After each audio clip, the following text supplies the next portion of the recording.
Hey there, scary people, and welcome back to the One Scary Woman YouTube channel. Now, this month, like every month, we're going to be kicking off with one of our 3 scariest things about videos, and this one is 3 scariest things about other people's opinions. Because if you've been following along with this challenge and getting your screenplay done, you're now at the point, or soon to be at the point, where you complete that first draft of the screenplay and you've got to get some feedback on it before you're going to take it forward and move it into production.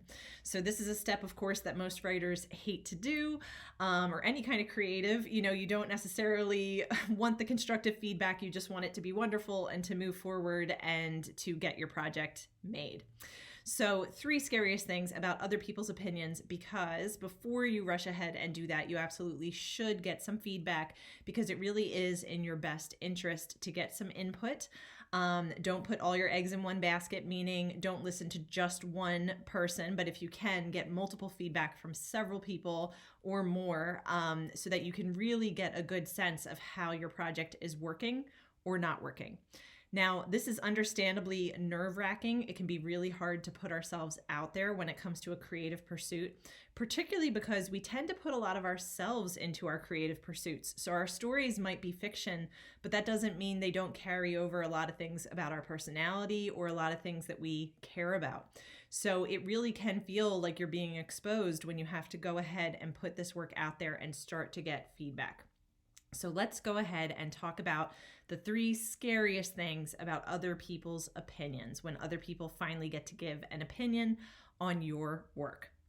Now, the first one, and this is one that I bring up a lot whenever I talk about, scariest things about pretty much anything, is that when you get to this stage and you actually have to put your work out there, the fantasy of it is gone.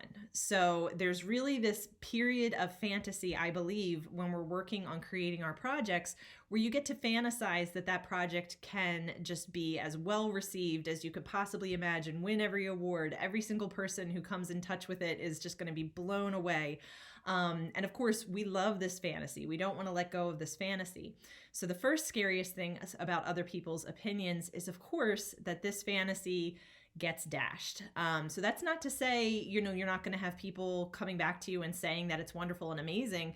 It's totally possible that you will, but you probably will also, especially on a first draft, on an early draft, have people coming back and saying, well, I just didn't quite understand this part, or it's great, but this, maybe rethink this, or this character could be stronger, whatever the case may be.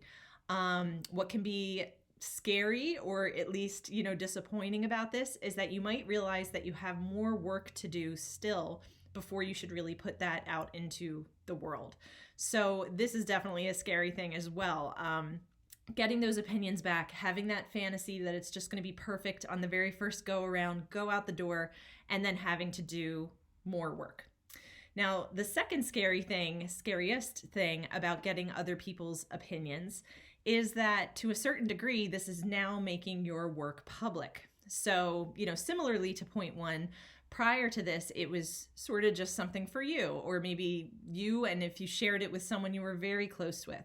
But once you start reaching out, getting other people's opinions, this has now become a more public thing, because you don't know if that person is going to share their opinion with someone else. And even if they don't, there's this other person now out there who has a certain perspective on your work. So making it public can also be a very scary step, but obviously it's a necessary one, because eventually the hope and the goal is that your work is going to be public anyway. If you eventually do release that novel or produce that film and release that film, you're going to have to get comfortable with the idea that it is now a public thing. Now, the third scariest thing about other people's opinions, and I think this is the scariest one out of all 3, is just that they do have the potential to wreck your self-esteem. So a lot of people and a lot of creative types, you might be, more on the sensitive side. Your art means a lot to you. You put it out there, and it can dash your self-esteem if what you wind up getting back is really negative feedback, or somebody saying, that you don't know what you're doing. Sometimes you do get somebody kind of harsh who does not pull their punches and who can say something kind of hurtful. Now, again, you can't really avoid this, because the answer isn't just to avoid feedback forever. But there are certain things you can do to try and protect yourself. So first and foremost, I would say before sharing your work with anyone else, getting anyone else's opinion, take a breath, take a beat, and try to really connect with what it is about that work that you love and value. So why is it important to you? And make sure you connect with the fact that that value is still there, even if some person that goes ahead and reads it and gives you feedback doesn't automatically recognize it. So really try to internalize it first for yourself, that you know what the value of your work is. And even if the work needs some improvements, even if you do have to do more drafts, it doesn't mean that that value's absent. So really focus in and connect on the important thing that you're doing and saying, what you feel is special about your work, because that's going to help carry you through. Make sure you remember, again, don't put all your eggs in one basket with one person. Don't live and die just by one person's opinion. In the next video next week, we'll talk a little bit more just about how to process the feedback that you can get when you have a couple people read your script.